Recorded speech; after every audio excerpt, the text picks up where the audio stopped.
Hello and welcome to Happy Times and Places, a positively inclined Doctor Who episode commentary podcast in which I, Toby Haydock, ask a friend to choose a Doctor Who story and I have to watch it, commentate along and guess what their favourite things about each instalment might be. Hello, my name is Ashley Frieze and I'm a stand-up comedian, in fact, musical stand-up comedian, the worst sort of comedian, hence the guitars over my shoulder. And of course, I am a Doctor Who fan. I've nominated for today's show, I've nominated the episode Let's Kill Hitler, which has a brilliant clickbaity title and was very exciting when it came up on the Next Time trailer for the episode before, A Good Man Goes to War. And I picked this one because I was looking at a TikTok or something, and a little clip from this came up, and I thought, you know what, I want to see that again. It's a great measure of an episode if you want to see it again.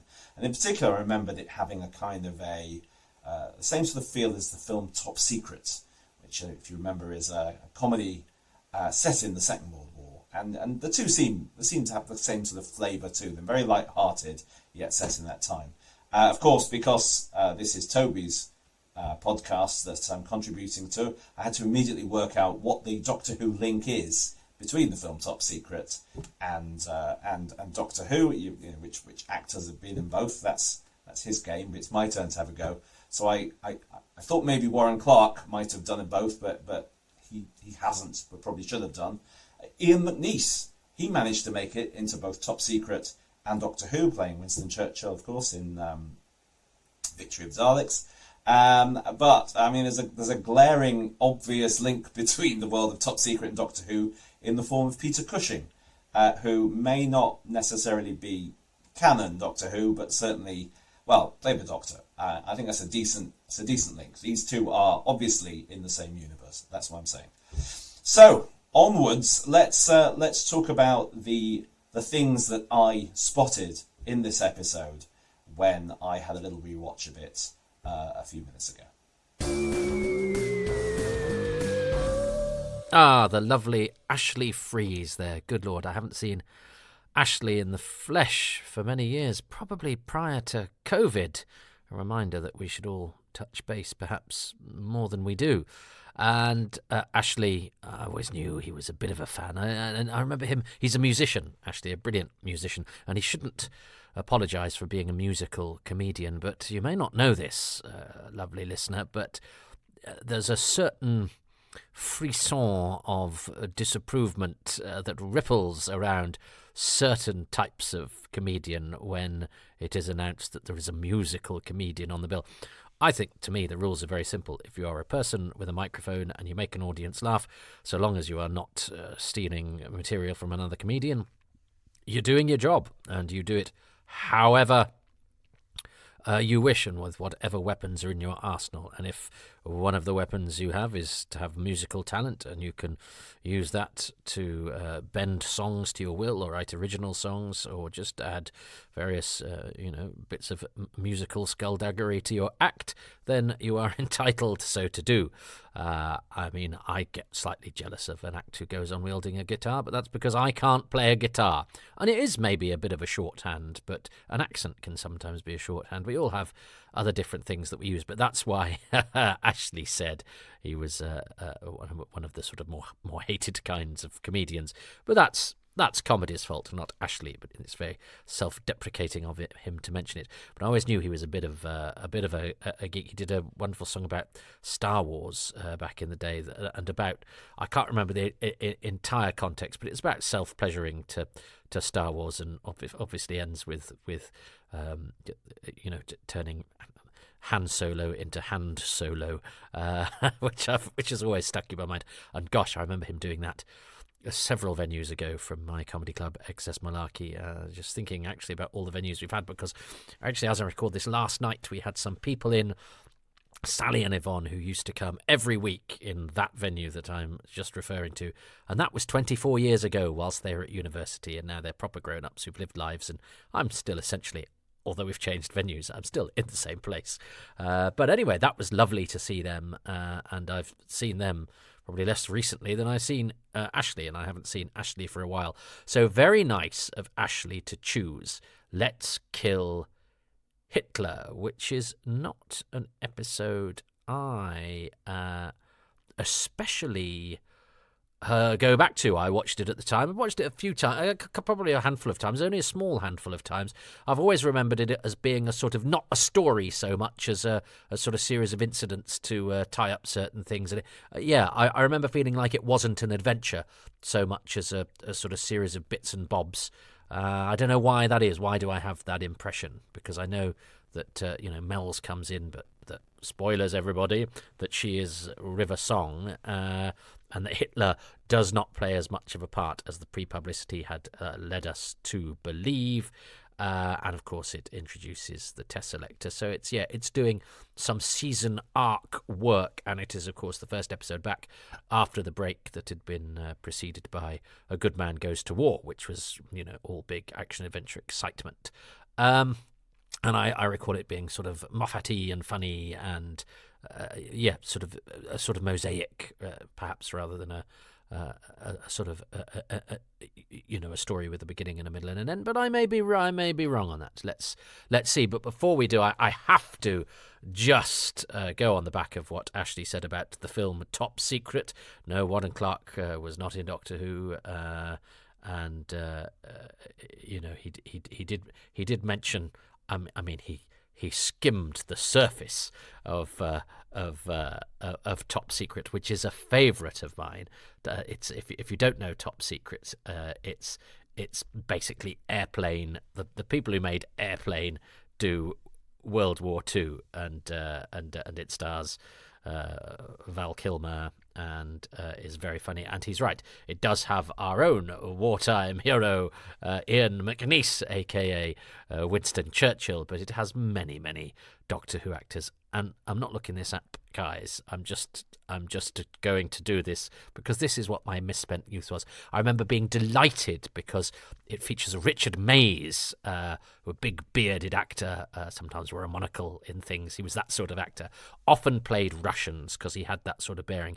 But he was one of the last pieces I put together in my Fury from the Deep jigsaw, which was the first story I knew all of the cast from, and then was delighted when I saw them all because, you assumed everything in black and white, everyone would be dead or would have stopped working. And of course, if I knew then what I knew now, you'd realise actually most people are still around, and that 20 years isn't so long ago, guys. But when I was a teenager 20 years ago seemed forever. And now, of course, the new series of Doctor Who is nearly 20 years old. So Richard Mays from Fury from the Deep has quite a nice part in Top Secret, as does, of course, because it's set during World War II and needs people to do Germans. It has Gerten Klauber from the Romans and the Macra Terror, often played Germans, never did in Doctor Who, though. It also has... it's got Peter Cushing in it, of course, and in a weird backwards scene, and Michael Gough. And the sort of handsome anti-hero guy is played by Christopher Villiers, who is in The King's Demons and later in Mummy on the Orient Express. So I take your Top Secret actors that you mentioned there, Ashley, and I raise you, and there are probably some more as well. As I say, I've not looked any up. I was gonna. I knew because it's when I got distracted, mentioning that it's the Airplane people doing World War II. It does have one of my favourite comedy lines ever, and it is delivered by a Doctor Who actor, and that is when the Germans are searching the potato farm which is housing the French resistance. They knock on the door, and the thing slides in the door, and a man's face appears, the farmer's face appears, and they go, is this the potato farm? And he goes, yes, I am Mr. Potato, or Monsieur Potato. But I think that's a lovely joke that it's called the potato farm because he's called Mr. Potato, not that it's a farm for potatoes. I love that. And Mr. Farmer Potato is played by Sidney Arnold, who is Perkins in The Highlanders, because of course, this is the 80s. All those actors from the 60s were still about. I just probably just assumed they weren't. I could have probably written to everybody from Doctor Who, bar about half a dozen people, but there we are. I could only afford 2 stamps a week, and they were judiciously chosen who they went to. Anyway, I can't have regrets, especially not on a podcast that's about a totally different era of the show's history.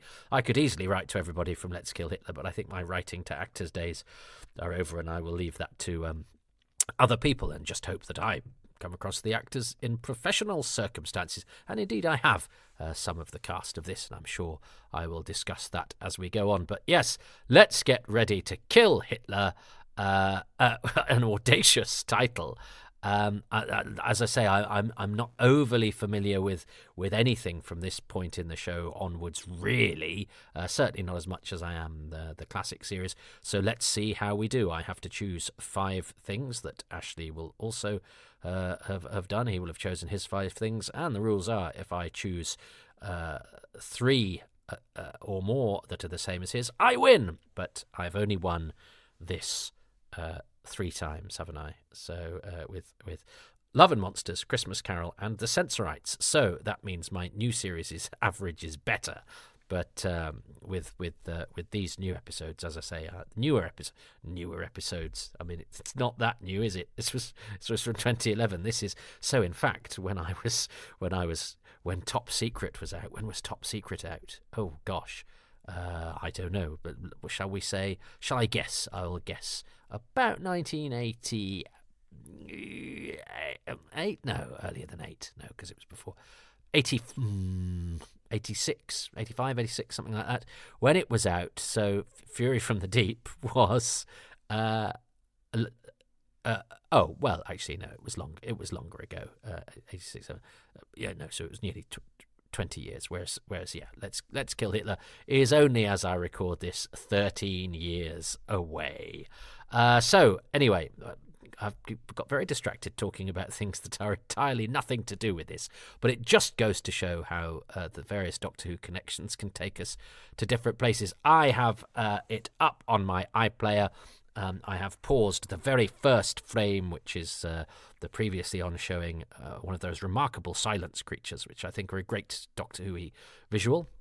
So I'm going to go to full screen on my iPlayer, and I would urge you to do the same, or to break out your DVD or do whatever it is you want to do, though most people don't watch along, and you may be going for a walk, or you may be driving, or you may be just trying to put up that shelf or dig that bit of the garden, in which case I shall try to conjure the visuals for you, or at least take you back in time to when you first watched this, and let's see what happens when the TARDIS team decide to let's kill Hitler.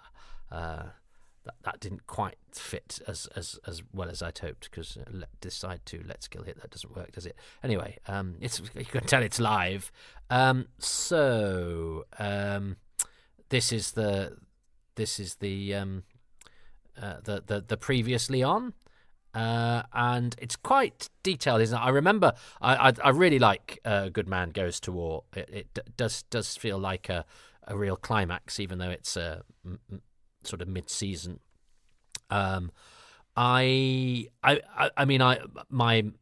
main objection to what happened this series was that, it starts with, this is most definitely the Doctor, he is most definitely dead, and what that actually meant was it's not definitely the Doctor, and he's not definitely dead, and all we had to go on that this was most definitely the Doctor and he is most definitely dead is that the programme was telling us that. So we weren't fooled by it being a lie, because we were told a lie.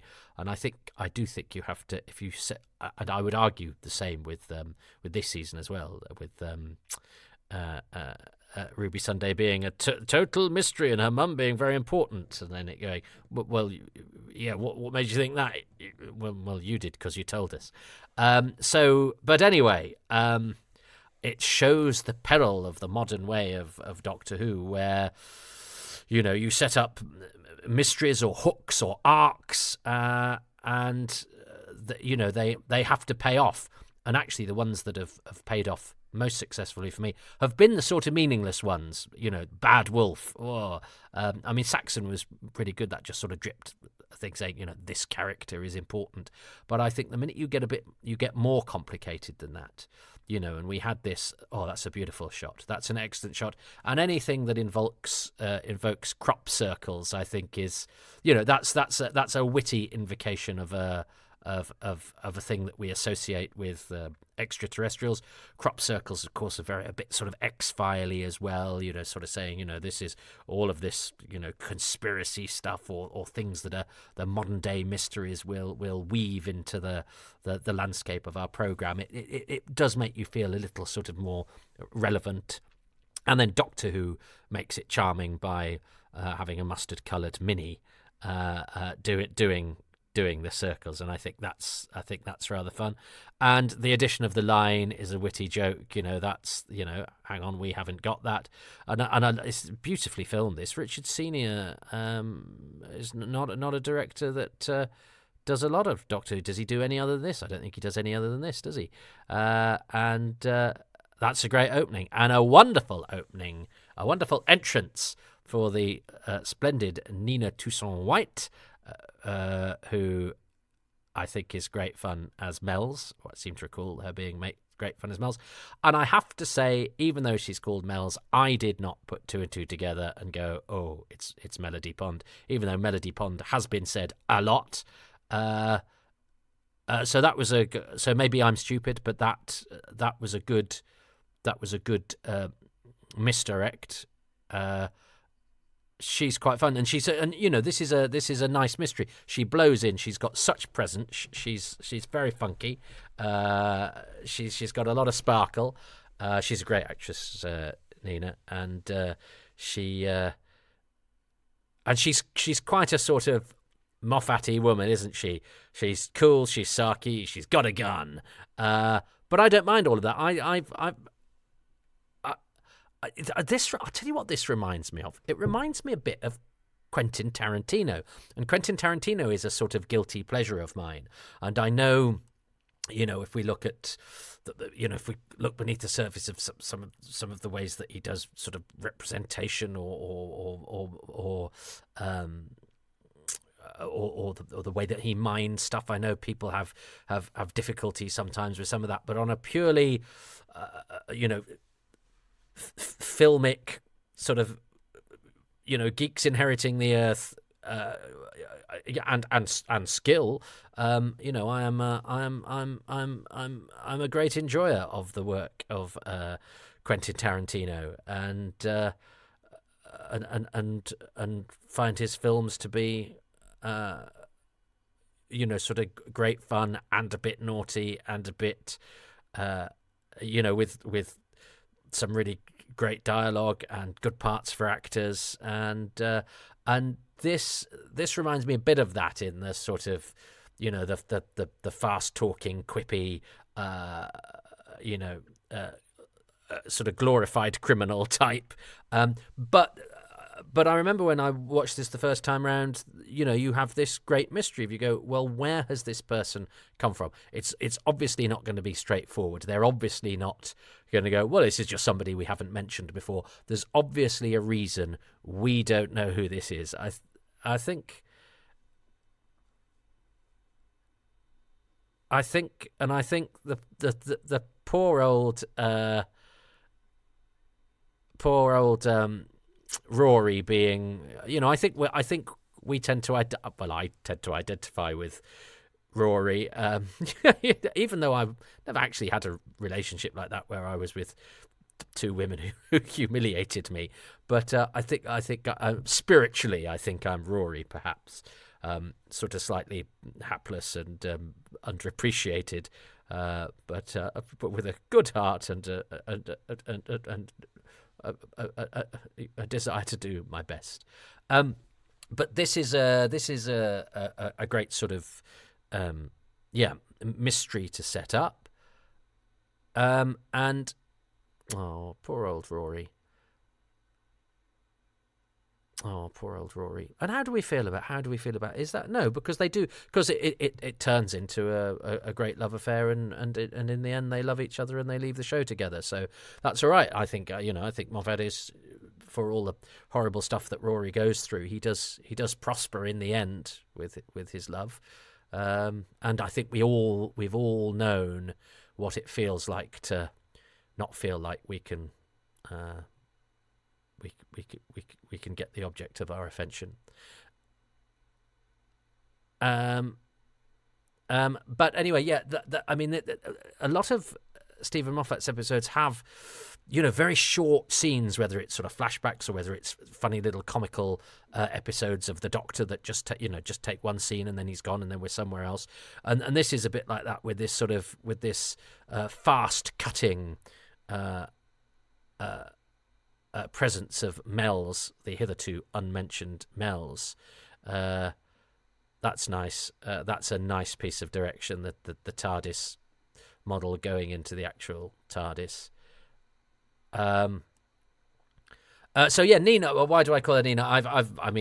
It's a bit cheeky of me, really, because I only spent a day with her. She was in New Earth, a Big Finish Adventures from New Earth that I was in, and she came in, and that day Julian Rhind-Tutt came in. It was a good old dressing room, that.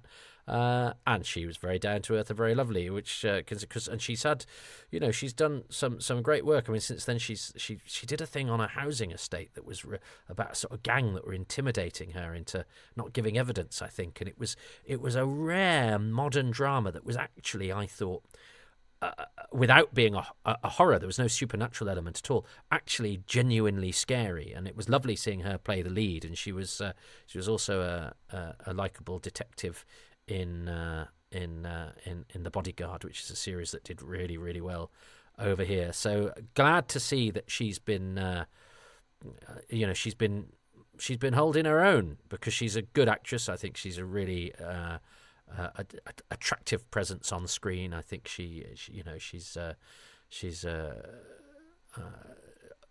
got a real energy about her that I really like.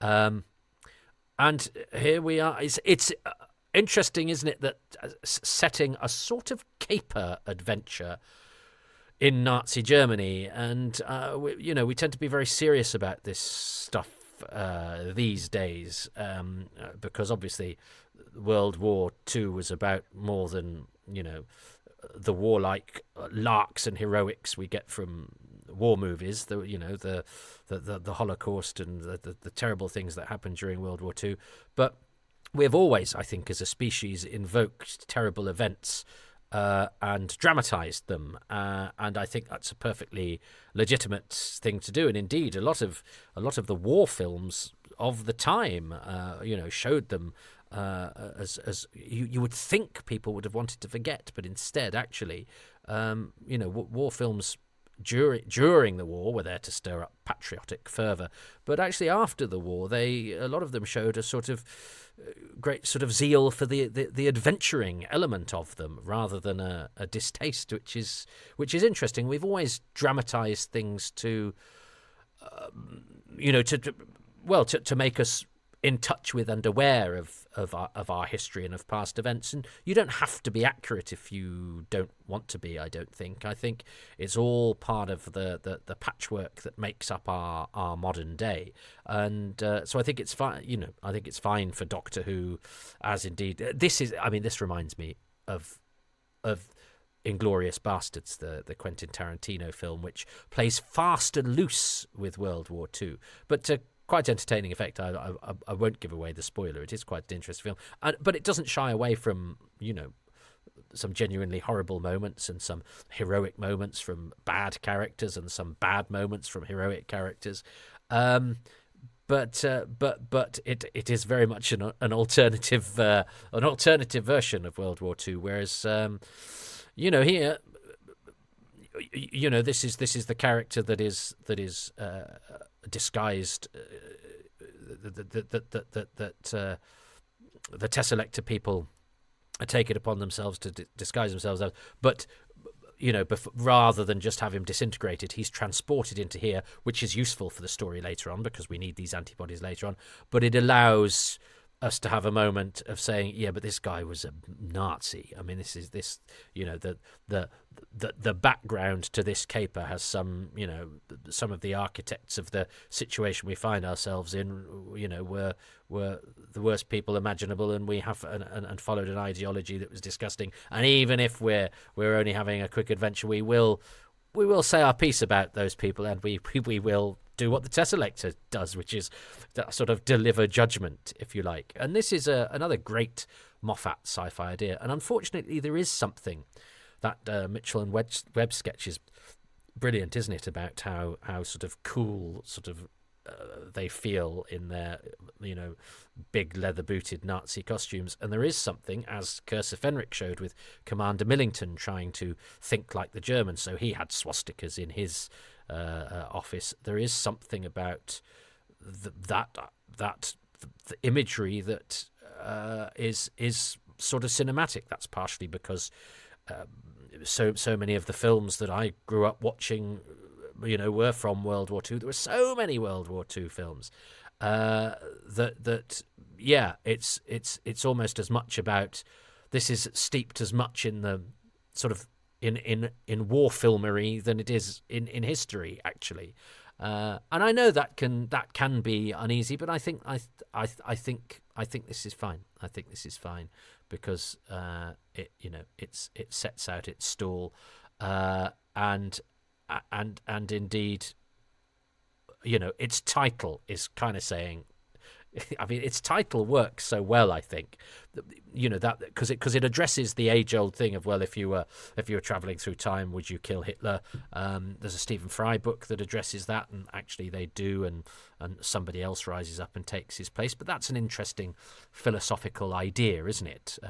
If you could travel back into, obviously I'm a Doctor Who fan, so I wouldn't do anything like as important as that. I'd go and record Fury from the Deep. But the idea that again he is such a that visual of the short man with the stupid moustache being the worst human, one of the worst human beings in history, is sort of mined for goofball comic effect, and it works for me. I think it works fine. And of course, Albert Welling playing Hitler, he was on the cover of Doctor Who magazine. There were lots of headlines about saying, and this is the actor that's going to be playing Hitler in Doctor Who. And actually, it's certainly not the biggest part in the episode. Which is why I go, I'm surprised they didn't get a really famous actor. Albert Welling is an excellent actor. I think he's an alumnus of Manchester University, whence I come. And I love the fact that Rory gets to punch Hitler. I love the fact that the Doctor, even though this is a goofball, screwball sort of comedy, that the Doctor shows his absolute distaste for Hitler. I love the fact that they refer to him as Hitler. It kind of, and it's what, it's another noble human tradition, is we take the most terrible things and we laugh at them. And that is, in the end, how we win. Bad people do cruel, nasty things. Good people try and be good, and they try and take the sting out of nastiness by laughing at it. And that's not to undermine it. That's not to be glib about it. But to mock terrible things is to take the sting from them. And this you're not expecting a call, because you have all this sort of funny Hitler stuff. Mel's, who's been set up as the sort of main character of this episode, is suddenly, here she is, mortally wounded. And I haven't even talked about the Tesselector, which is a fascinating idea. This idea of these little sort of borrowers inside, and I know they're not really little in real life, but they're inside an avatar that goes and this, it's, I think it's a fascinating idea,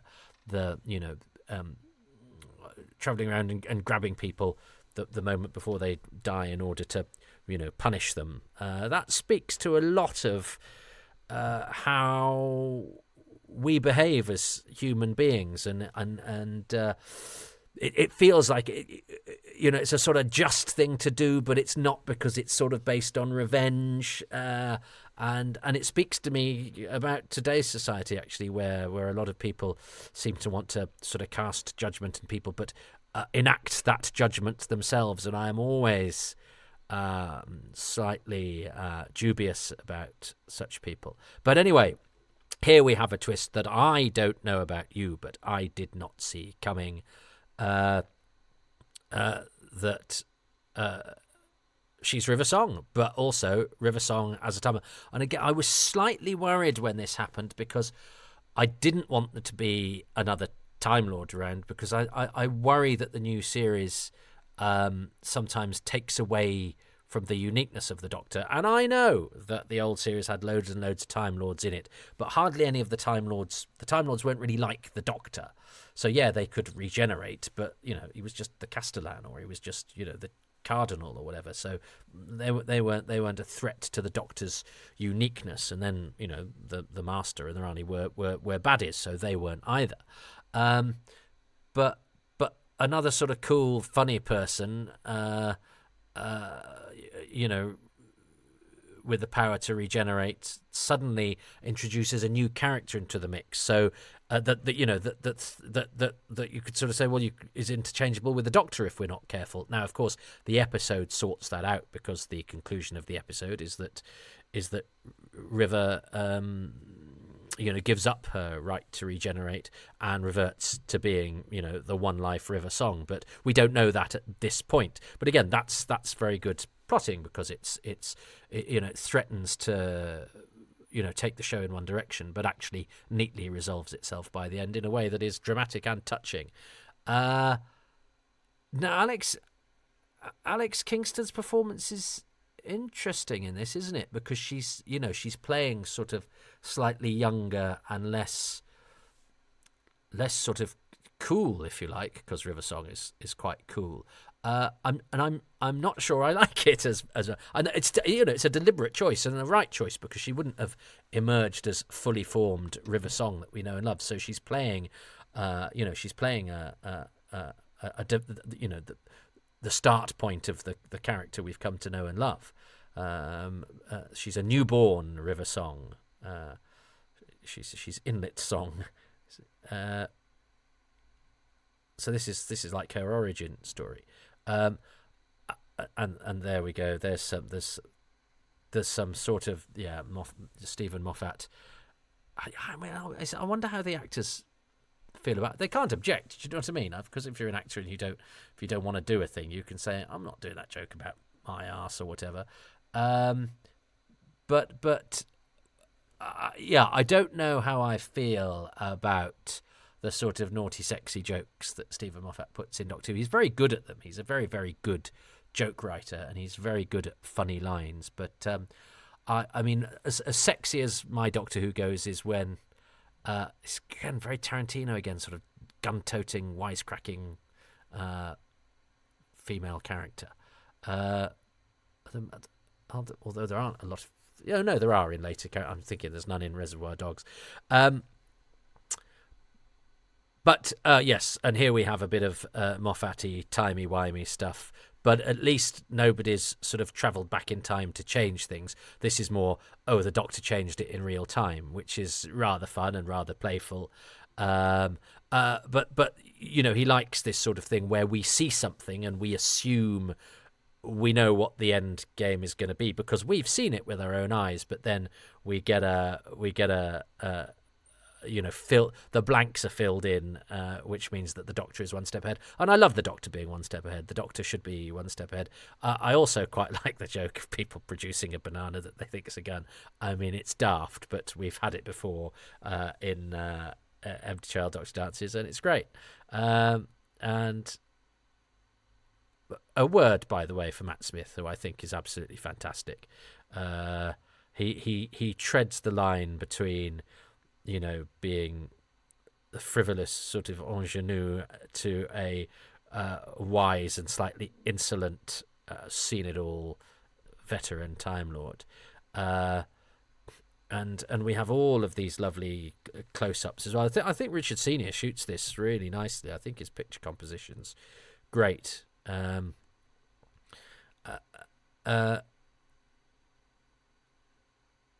that's obviously, I'm assuming that's a bit of blue screen with the picture filled in outside. But that's again, it gives it a sort of sense of scale. I lost track of something that I was saying earlier on about. Oh yes, and of course she's poisoned him, hasn't she?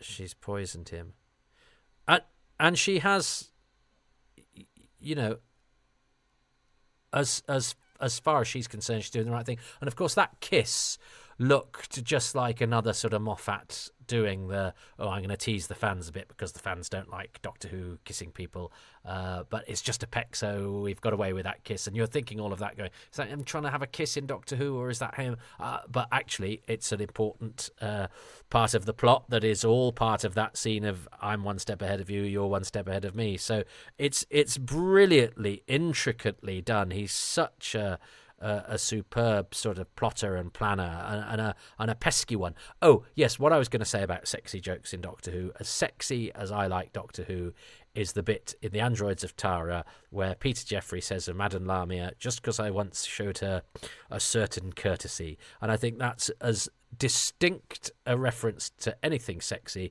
that you need in Doctor Who, and everything else is in the wrong program. but I'm aware that that is not a definitive point of view, but it is mine own.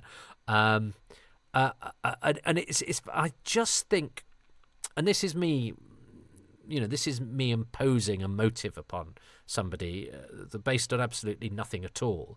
But I feel because Moffat is one of us, some of the things that he does with the show are sometimes a bit, the uncool kid at school going, I'm going to throw in sexy jokes, I'm going to throw in this and that and the other, to show that actually I am cool and know how girls work and do all that sort of thing. And it's sort of revenge upon the people that when we were younger thought Doctor Who was square, and everyone that liked Doctor Who was an unsophisticated virgin. But I have no idea if Stephen Moffat thinks in that way at all. What I'm doing is, if I'd put these things in a Doctor Who, that would be my motive. And he's far smarter and cleverer than I am. So it might just be that he thinks it's funny and he likes that stuff in the show, and because he's a funny scriptwriter who likes doing that stuff. But I do like that sort of way of getting over sort of implausibilities. Saying, does Rory know how to ride a motorcycle? Yeah, it's that sort of day, which I like. It's a great way of keeping the peppiness to it, and riding roughshod over stuff in a way that makes you forgive it, because you go, well, I do just want to get on with the adventure, and I want him to chase on a motorcycle, and how hard can it be? Richard Delane, I think, is very good, actually, as the captain of the Tesseract people. Oh, and here we just get a little bit of stuff tying it in with the past of the show. So I wonder if Billy Piper gets royalties from that. You would have done back in the day, but I suspect now that but that's obviously a publicity shot of Martha Jones.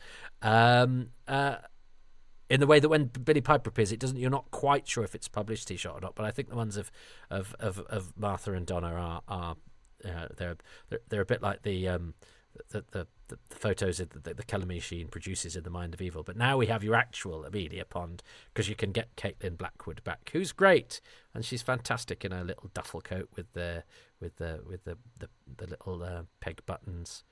And I love the sort of fairy tale music. And that we're so tied back with childhood and with Amy's childhood. I do like this element of the Amy Pond story that. And I'm sure we'll talk about. Oh, I've done the 11th Hour already, but I like the fact that young Amy keeps sort of coming back, even if just representing something else, because and I think I like the way that Stephen Moffat always ties Doctor Who back to our childhoods in a way that the show didn't so much back in the day. But for nerks like me, who now I'm 50, has to feel something that hooks me into or justifies my continued love and loyalty and rewatching of a science fiction show that is designed to be suitable for children.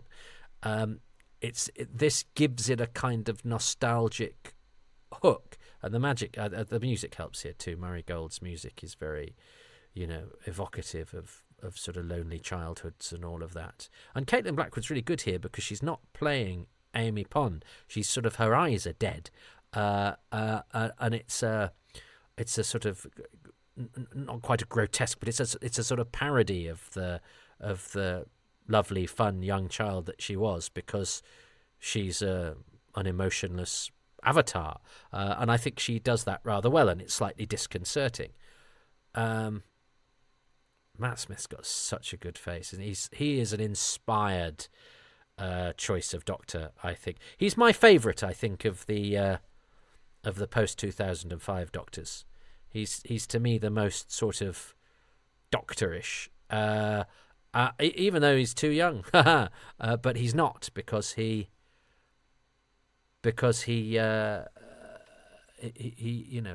has an aged wisdom about him that he conveys so brilliantly. So I'm a huge fan of what Matt Smith does. I know people who I like and respect very much find he gets a bit lazy as he goes on, and in fact I've spoken to somebody who worked on the show at that period who felt that by the end he didn't want to be there, and it sort of showed.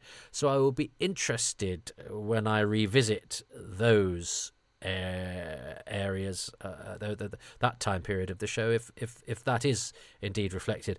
I think that's a fantastic joke. What's a clue to River Song's presence?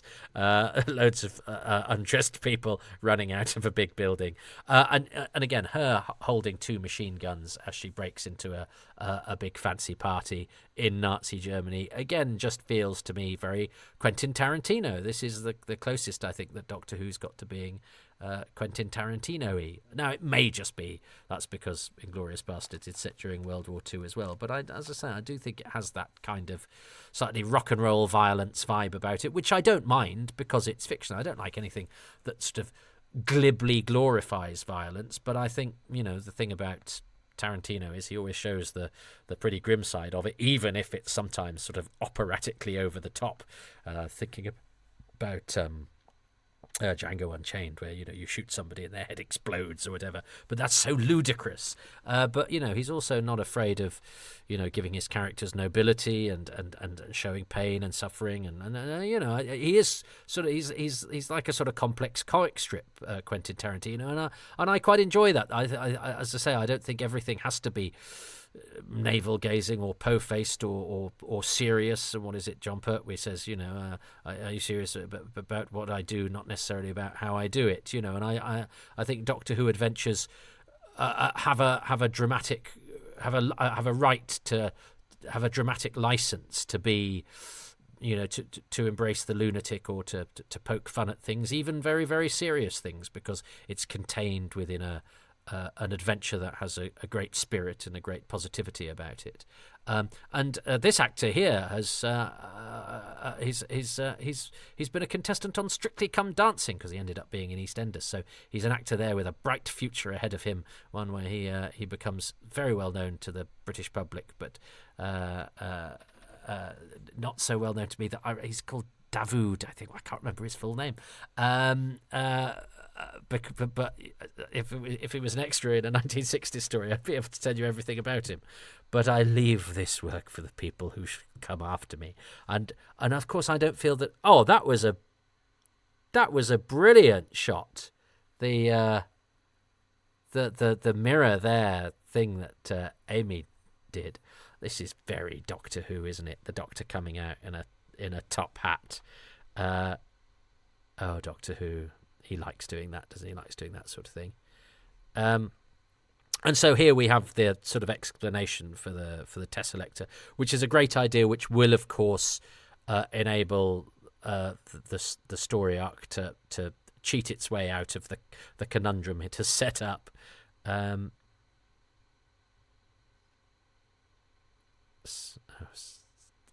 Everything's a Sonic. That's the other thing. Again, I do think you slightly destroy the uniqueness of the Sonic screwdriver if you have everything Sonic. But then again, I think the Sonic sunglasses are quite funny. So I'm in two minds about a lot of this stuff. And that's where guilty pleasure comes into it. Is it should anything be a guilty pleasure? Because what you say when you say guilty pleasure is, I like that thing, but I worry what people might think of me, or what even I might think of myself for liking that thing, because it's a thing that's either that's bad for me or that's made of not very good things. I like it, but it's not very good. And then you go, well, it must be good if you like it. Or you're going, oh no, did you go, I have bad taste? No, I've got good taste, but I also sometimes like things that are bad. But, I like a Kraft cheese slice, even though I know it's not very good food or indeed very good cheese. But sometimes that with a slice of Warburton's white toast and thick pretend butter really hits the spot. Although I, prefer and like proper food. So, yeah, guilty pleasure is an interesting one, isn't it? And it's not one I'm entirely resolved with. I think we should sometimes be able to just say, I like that. But I suppose it's a way of framing different kind of likes. There are some things I like because I think they're exceptionally... but I also wonder if there are some things that I sort of like because they're hot, because I should like them. A sort of very arty film that's actually takes some getting through. But, I know it's brilliantly shot and it's very clever and it's very worthy. That's not a guilty pleasure. That's like the bran flakes of the film world, isn't it? It's quite hard to eat. And you sort of, the more you do it, you sort of get used to it, and you can feel the good that it's doing you. In the case of bran flakes coursing through your body, in the case of a clever book or a very arty film, because of what it does to your brain power and your synapses. But would you say you actually enjoy it as much as you enjoy a cream cake or a peppy, funny action film that is perhaps a bit naughty? It's complex, isn't it? Which is why we must always be very wary of saying, what is good and what is objectively good and what is objectively bad. Even though I would be confident in saying when I think something's well directed and when I think something's badly directed. But can you have a badly directed program that you enjoy? I think you can, sometimes in spite of, sometimes because of. But I like this. There's so much to this adventure, isn't there? But it's not.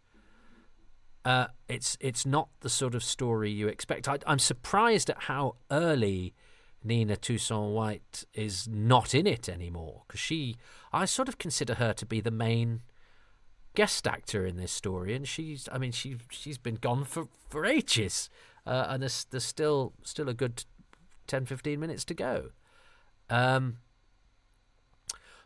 But yeah, I think this is why I don't think of it as a story so much, because we've got the question in the universe hidden in plain sight, which has been set up, and we've with all of this is part of the story arc. The Tesselector, of course, think the Doctor can't die now because they've seen him, and it was definitely him die on the beach. And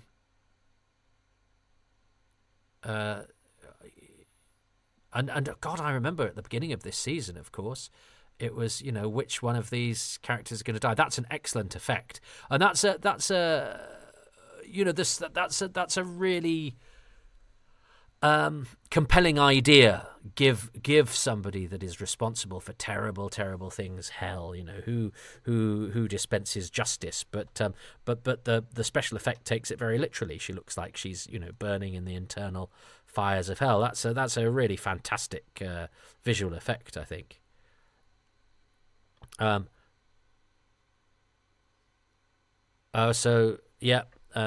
Amy is being very, very clever here.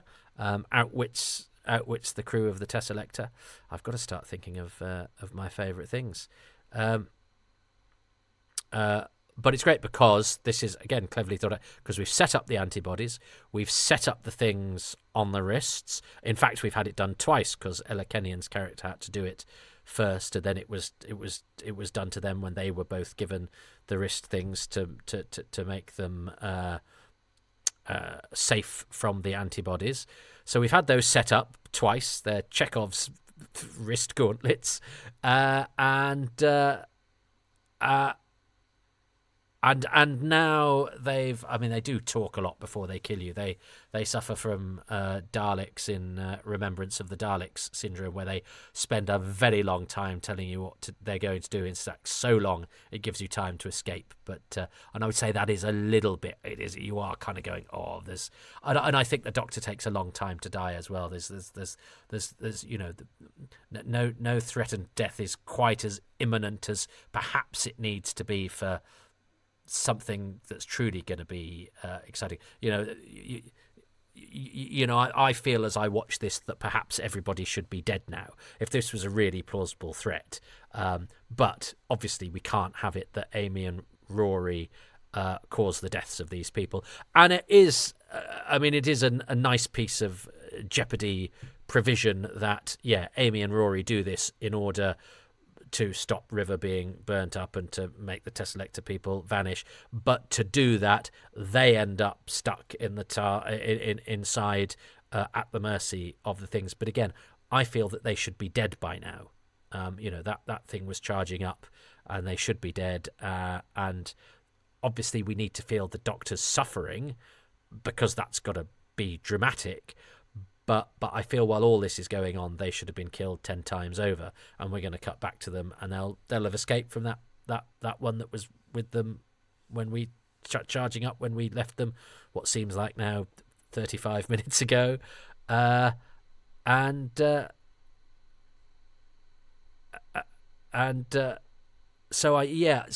although it's I think artfully placed and set up. I think you're yelling at the screen a little bit. I think that is a bit that doesn't quite work for me. That for all this modern Who big talky stuff that you need. There's a bit in the Space Museum when is it Ian and Vicky and Barbara have this really long conversation while the guard's just standing out of shot, and then 10 minutes later he goes, all right, stop talking. It's like, oh god, yeah, he's been there all the time. Why has he just been letting them have this long chat? And this is a bit like that, even though that's a lovely shot. I do think the photography on this is very good.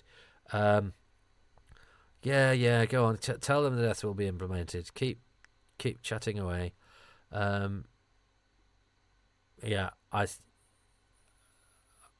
think that took far too long myself.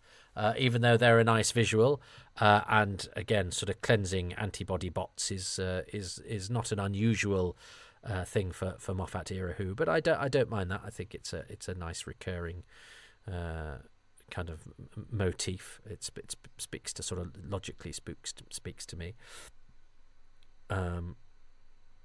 And here, yes, well, and here we are. We're now tying up. I mean, this is a funny one as well, isn't it? That River Song is their daughter. I don't think we ever quite have the emotional repercussions of that either. But it's a bold thing to try and do. I think I think Stephen Moffat tries to do interesting thing with time travel, and he's drawn to sort of complex stories that pay off and intertwine and surprise, and he's very good at unleashing surprises. But I think because of that, it sometimes and it's not I'm not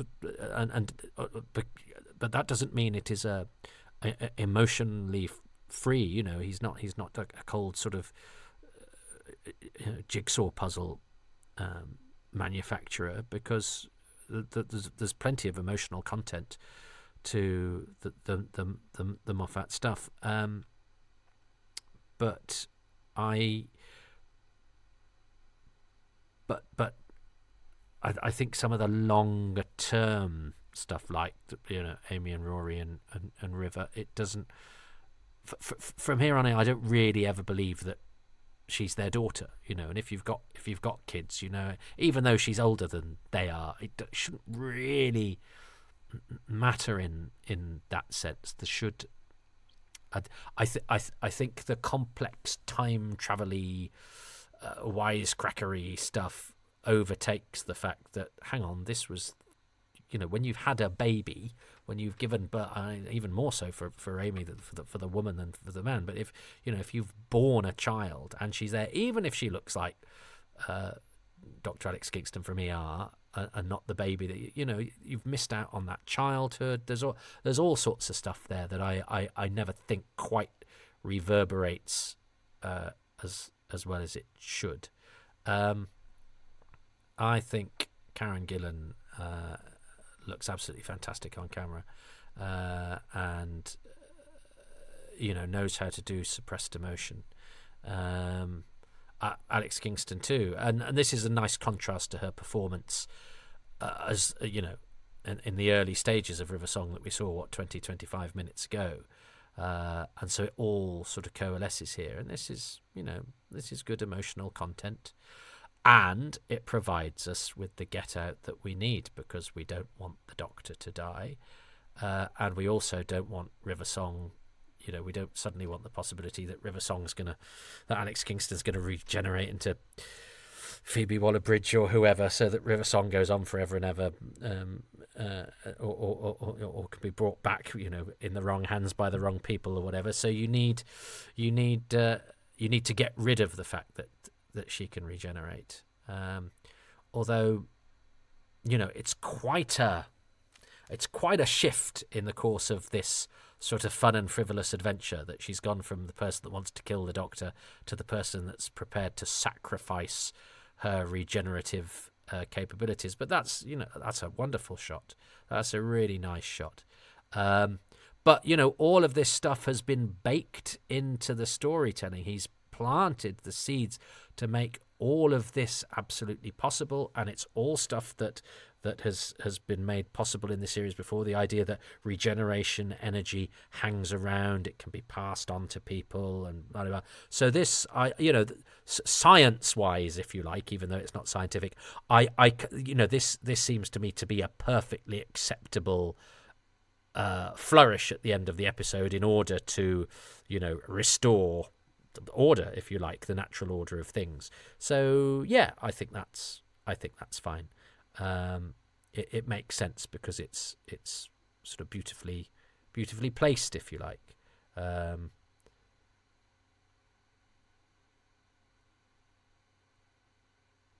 Yeah, and you used all your regenerations. We don't need to know how or why. We don't need to know the science. It's just, but you're a normal person. The Doctor's the one that regenerates, and that's to me as it should be.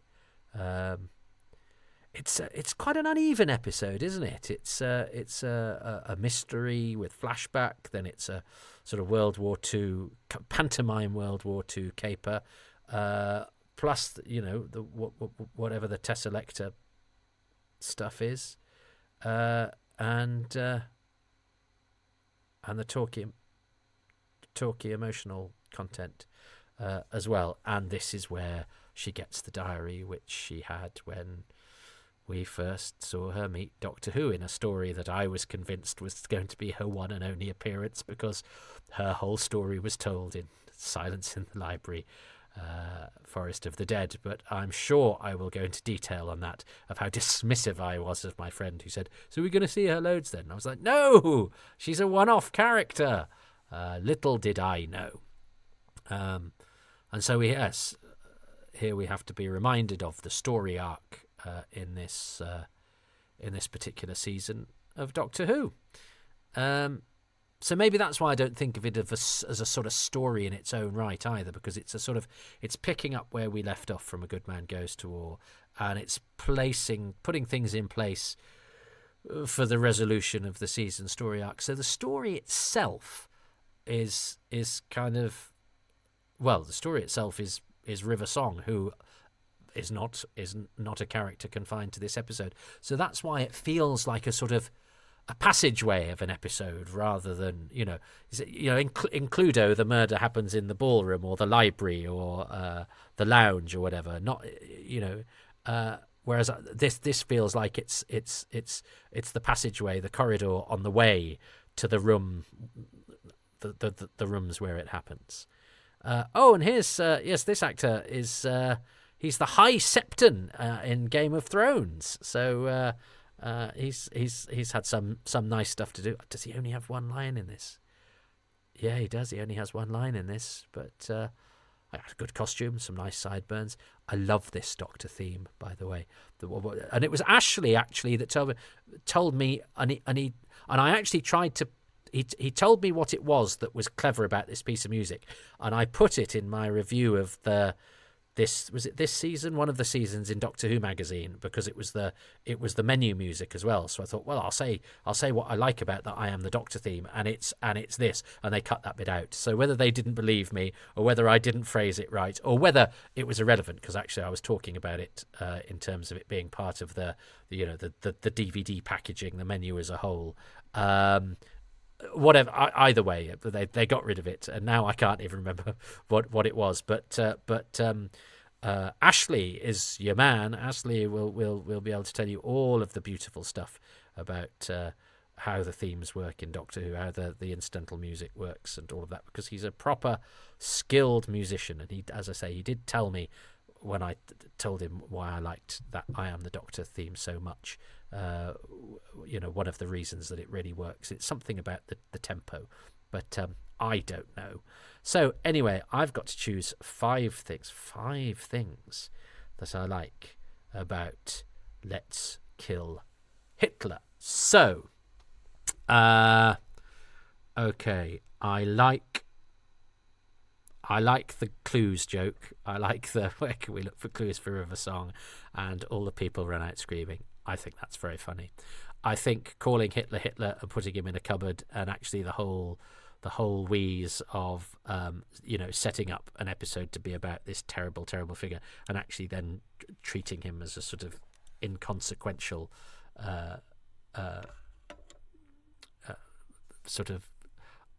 side issue, I think is funny, and I think is dealt with, in a way that means you get in a manner that means I think it would be churlish to take any even a scintilla of offence at it, even though invoking such a terrible time period for comic effect can be a difficult thing, but I don't think they do anything wrong there. I think I've got to choose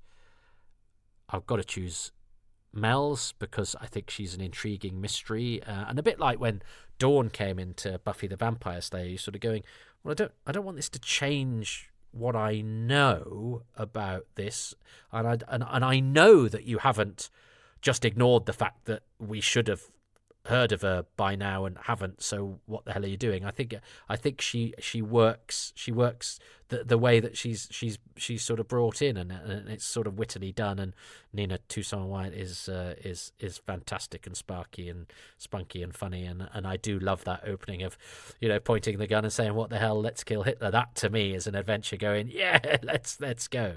I think that's fun, and I think that's cheeky, and that's naughty, and of course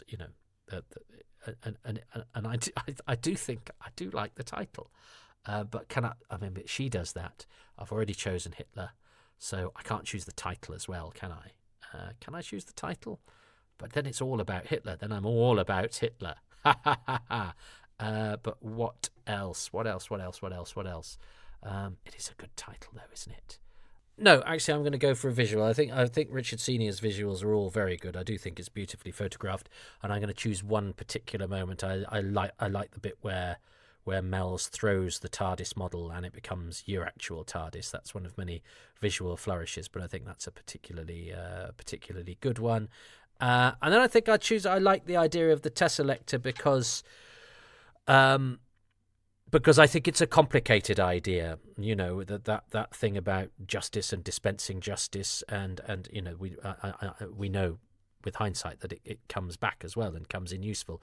But I think that's another of Stephen Moffat's really brilliant science fiction ideas, but that is also tied up with morality, and you're in two minds about them really. Are they goodies? Are they baddies? And in a way, they sort of serve the purpose of being both, and indeed. They come to the Doctor's aid at the end of the season. But also what they do is morally complex and interesting, but all based on a fantastic, very science fiction idea and one that speaks about justice and retribution, which I think is a thing that is complexly deployed in this day and age and within our own often conflicted morality. So the Tesselector as an idea, I think, is another fiendishly clever idea of Stephen Moffat's that he weaves into the story and indeed into the arc very cleverly. So those are my 5 things. What was it? The joke, the clues joke, Hitler, Nina Toussaint White as Mel's, the visual of the TARDIS model turning into the TARDIS, and the idea of the Tesselector. They are my favourite things. What are Ashley's? Here is his number 1. Favourite thing number 1, the cornfield. Rory and Amy are making a crop circle at the start of the episode, which involves the camera kind of pulling back to reveal that it says the word doctor, which of course Mel then zooms through in her red car. I think that's a really iconic moment in the episode, and it reminded me of the scene from the X-Files episode of The Simpsons, where Homer, while running away from the spooky alien, shouts "Yeah!" and then draws the word in the cornfield along the way. Really very memorable scene and great fun to see us again. That is a very good Simpsons joke, isn't it? And it's funny because I said the cornfield reminded me of the X-Files. Maybe it does remind me of the X-Files episode of The Simpsons rather than the X-Files, but it ties in with that sort of thing that the X-Files did, which is it ties in the things of sort of ufology and the unexplained things that are often cited in real life in inverted commas, sort of alien hunting, and the X-Files always seemed to very boldly claim all of that stuff. And so when Doctor Who invokes the X-Files, it does feel like it's playing with the big boys now, even if it's once removed in a sense, because the cornfields didn't originate with the X-Files. But the fact that the X-Files did that sort of thing within its science fiction, it dared to say, well, this stuff, those photos that everyone says are fakes, or those the mad people who claim to have been abducted. Well, what if they were actually true? And that's what made the X-Files seem so special. And because the X-Files was for years the acceptable face of science fiction, for Doctor Who to invoke the X-Files always seems to me to be something that I find appealing and attractive. And I think maybe just because it was so long ago, I could easily have chosen the cornfield, because I think it's a great way to open a season, and I think it's a really funny joke, and they top the joke because they've written Doctor, which I think is very fun. They top the joke with having Mel's put the line through the Doctor that they haven't but they haven't seen that because that hasn't happened yet. So that's a sort of very Moffat-y way of doing it. So yeah, it is a great opening, and the cornfield is the icing on the cake, especially as Amy and Rory are doing it in a mini as well. So yeah, I can see why you chose that, Ashley. I didn't. Not a good start from me, unlike the episode, which was a very good start. Thing number 2 is not the penny in the air motif, but comes very close to that scene where Mel is lying on Amy's bed, and that Amy and Rory are starting to realise their kind of origin story as a couple. And just as the scene ends, Mel throws the little model of the TARDIS that she's been playing with into the air, and as it gets into the air, it becomes the actual TARDIS spinning off into the present day action of the episode. I could watch that I could watch that moment over and over again because it's so seamless and so dynamic, and it's just a brilliant and exciting way back into the story from the flashback. Oh, well, suddenly redemption throws its way into view, hurls its way into view, and spins up into the sky. So I chose that as well, and it's a beautiful little moment, but it's absolutely beautiful. And I'd forgotten it, actually. I only noticed it this time around. I must have noticed it at the time, but I mean, as I say, I haven't watched this episode for a long time. Oh, before the pandemic, I should think. So it may have been the last time I saw Ashley. But yes, so we're now 1-1 as we move on to thing number 3. Thing number 3 is Rory, who is hilarious in this episode. I think in the previous season, he hadn't necessarily always had that much to do, lots of kind of moping around. But in this episode, his character has become so much stronger and has so many brilliant lines. There's a line about him feeling like there's a banging in his head, though it might be Hitler in the cupboard. There's a line where he steals the motorbike from the German guard, having given him a feint with the Heil thing, and then it punches him in the face. And Amy says to him, "Can you ride this thing?" And he goes, "I expect so. It's that sort of day." Those are absolute zinging lines. It really gives Rory some depth that he'd kind of been missing before. So, Rory, number 3. I do like that motorbike line, even though it's very, very naughty and it shouldn't be allowed. It's just done so well. It's just got such cheeky chutzpah that I love it, and because it means that the story doesn't get held up. So you sort of go, "No, I'm taking you." I'm in danger with Rory because I loved Rory from the very beginning, and I know a lot of fandom didn't, but I always knew he would come good because I thought Arthur Darvill was always excellent, and sometimes better than the material that he was given, or something, because Rory was designed to be a bit annoying and a bit hopeless sometimes, and sometimes people, I think, mistake that for the actor being that when the actor's not, and being an actor doing that, it's not very rewarding. But his comic timing was always bang on, and he's equally good at the dramatic stuff, and it's never fun playing the sort of klutz, which he had to do quite a lot in especially in his first season. But I always thought he was great, and I did hope he'd become a regular, and I was delighted when I saw his name in the opening titles, when it was first in the opening titles. And so Rory, I'm probably in danger with never nominating, because I just take for granted that he'll always be one of my favourite things about the episodes because he's so good. So I'm happy to lose a point for somebody who I think delivers consistently. And he's, funny enough, he's from Hannah, who does the door at XS Malarkey, and who I've known for years and years and years. Lovely Hannah is a childhood friend of his, so that's why I got the Who's Round with him.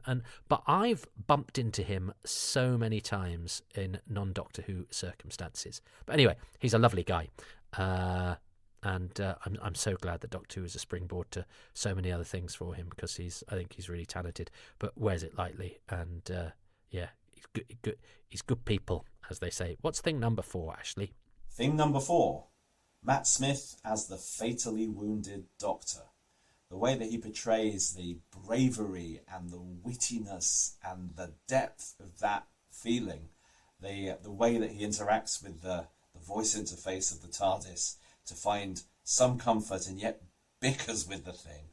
But most importantly, those scenes where he's in top hat and tails, kind of flailing around the set like he's some sort of puppet having lost control, and yet doing so with such grace, like it's a scene from a musical. It's just amazing, and it is one of those scenes that those images that immediately jumps into your head when you think of the episode. Yeah, it is a great visual. I think that was tainted for me because I just find it goes on too long, the Doctor dying thing, even though that's the sort of point of the episode. And the bit where he's on the floor looking at the publicity photos of his past companions is lovely. And yeah, that interaction with the sort of dead-eyed Amelia Pond is great. And he's doing it all pretty much on his own, and he's excellent. And yeah, his physicality as an actor, I think, is fantastic. He is a bit like his body's been activated by the magician's apprentice, and his bones are sort of dancing to that piece of music, flailing about, and yet of course, flailing about with the actor in absolute control of that flailing, so that he knows, how to make it work, and so that, it's ungainly, but it's controlled, and it's an ungainliness that is comfortable to watch, which is not as easy as I think it. Flailing can look just undignified and a bit crap. So to make it look undignified and yet be properly controlled and choreographed is like a good fight, is like a good action scene, is actually harder to do than you would think, and he does that all on his own.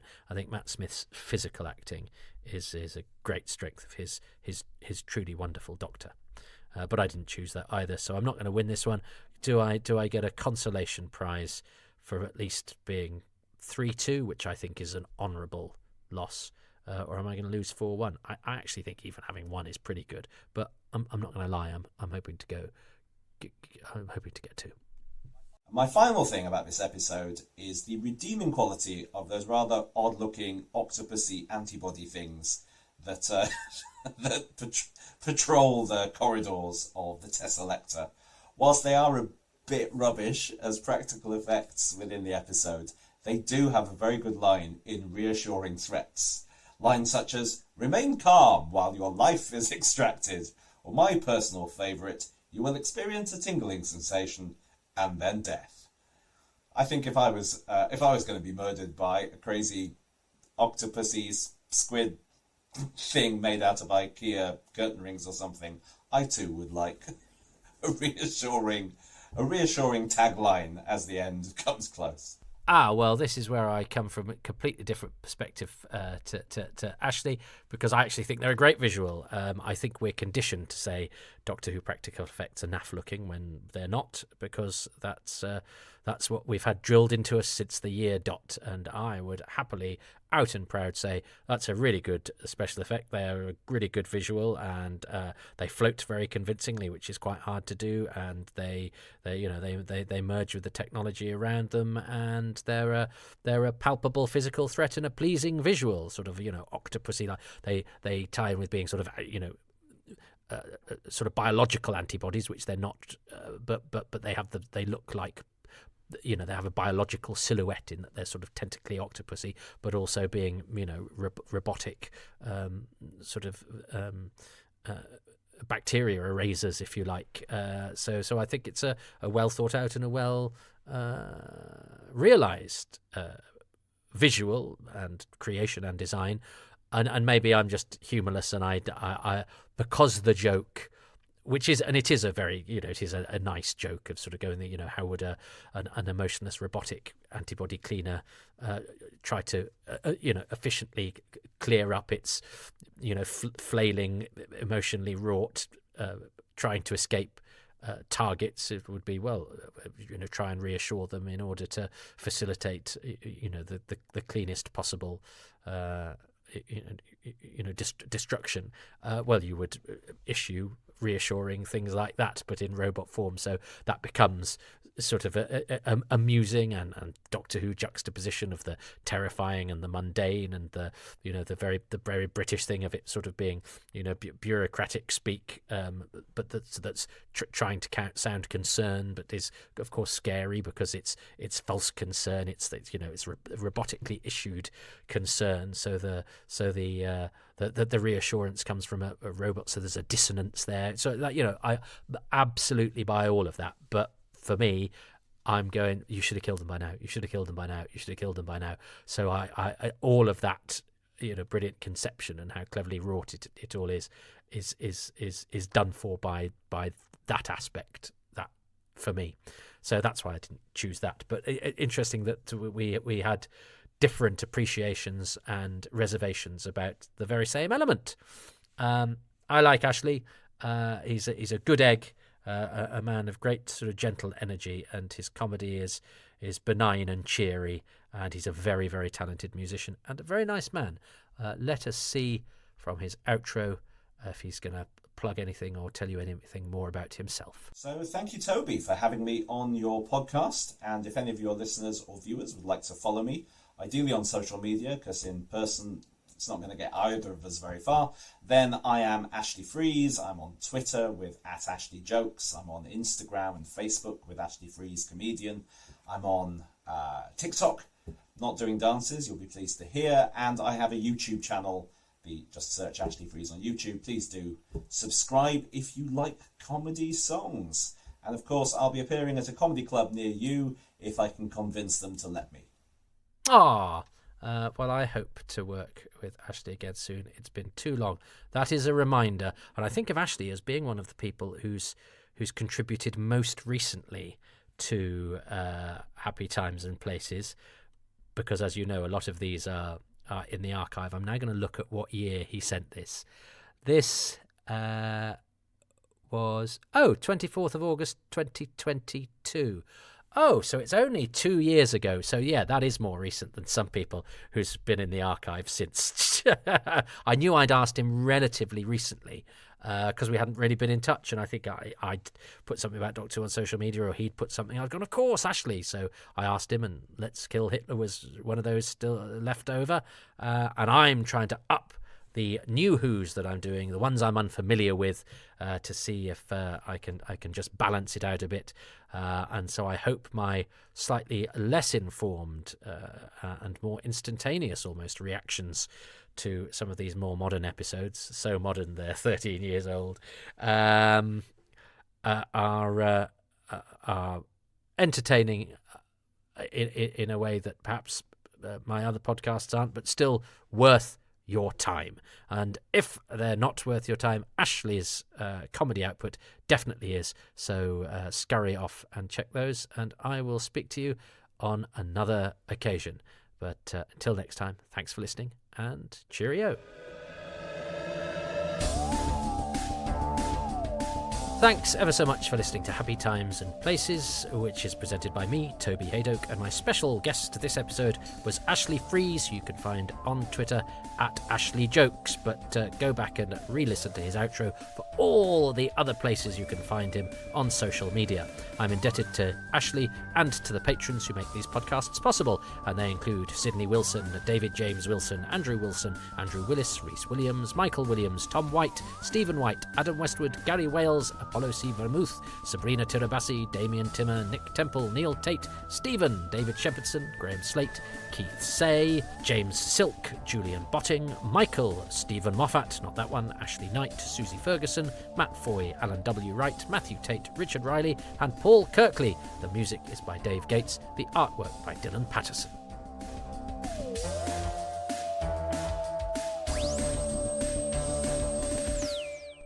If you would like to join that illustrious roll call, you can do so by going to patreon.com/Toby Haydoke, where for as little as £3 a month, you can get advanced releases, bonus releases, your very own podcast, far too much information, behind-the-scenes looks at some of the documentaries and various other Doctor Who-related things that I get up to, and monthly AMAs, which are also exclusive to patrons. You can become a patron for free. You don't get much for that at the moment, but it gives you a sneak peek at what's going on there, and I'm working out how best to work that into the system. They keep changing it and offering new things, so it's worth hanging around there, because I'm probably going to try, as I say, I'm going to try and come up with some interesting ways to keep you involved and in my clutches. If you don't want to be in my clutches but occasionally want to brush past me coyly, you can do so by buying me a coffee, which you can do at Ko-fi, Ko-fi, kofi.com/Toby Haydoke, which involves no monthly commitments, but also no bonuses, but just the joy of supporting an artiste of your approval. But there's a way you can support without any financial output at all, and I totally understand and respect that. I'm very grateful to you just for listening. But if you wanted to do a little bit more, you could go to iTunes, Apple, Podbean, Spotify, even YouTube now, where these appear as videos without actually any video, and like, subscribe, thumbs up, and give a few lines of review saying what you like about these, and a 5-star rating. That all helps and is gratefully received.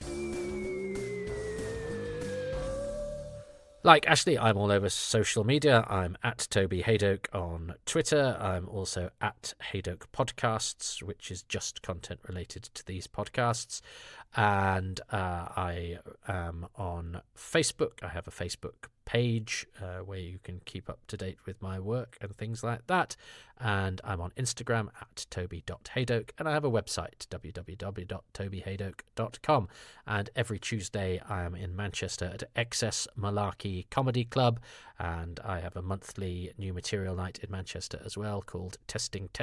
So if you want to come and see me in the flesh, I put on lovely shows and charge as little as possible for them. It's sort of what I do everywhere, really. I don't have the confidence to charge too much for anything that I do, so you won't be ripped off. But I do work very hard to make everything I do, I hope, as good as it possibly can be. And I have excellent comedians come and play the nights with me. So even if what I do is god awful, those I bring with me are the best comedians or the most exciting new prospects working today. So yeah, it's not just Doctor Who. Come and check out the comedy too.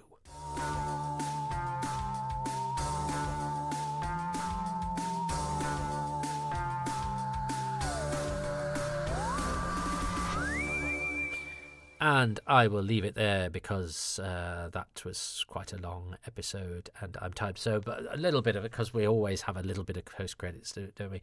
My dog Bernard, I hope is a popular part of my Patreon. People like pictures of my dog, and he's a good lad. And I can actually hear him on the sofa now. He's just adjusting himself. He's been sitting on the sofa behind me, away from my little cupboard of dreams, which is where I record all my voiceovers and podcasts and things. But I don't do too tight security for a commentary. I don't mind if there's a dog in the background. But if I was doing the safety voiceover for Albanian Airlines, which I have done, he would be banished and all the doors would be shut and all sorts of things would be going on. But when I say, oh yes, he's a very good boy and he's very lovely, and he came for a run with me today. I'm doing couch to 10k, and I did 10k but didn't run it all. There were intervals, scheduled intervals, but he came with me. He runs behind me on the way up the river, just in my blind spot, so I can't see that he's there. So I have to keep checking, and then when I get to the top and cross and then head towards home, he runs in front of me, so he knows. But we had his friend to visit, Kobani, who's a little rapscallion of a dog who belongs to our friend Mo. He looks like if he could be something that wasn't a dog, he would be the Beano. Kobani, he's got a sort of air of peskiness about him, but a sort of a cheeky messiness. He looks like he's got an underbite, and he's totally black, but obviously his underbite, his teeth are totally white, and he's got a sort of ponytail on his head to keep his hair out of his eyes, and he's little, and he scampers about. He's a little minx, but Bernard could not stand the fact that somebody else, some doggy else was in the house, and was a shadow of his former self for 4 days on the trot. Totally back to normal now is Bernard, but he wasn't having it. He just sulked. I don't know why I've told you that. I'm just thinking out loud, really. But yes, if you do like Bernard and you do like the pictures of him on my Patreon or wherever, he's a great lad. But like all of us, he's flawed. He's flawed.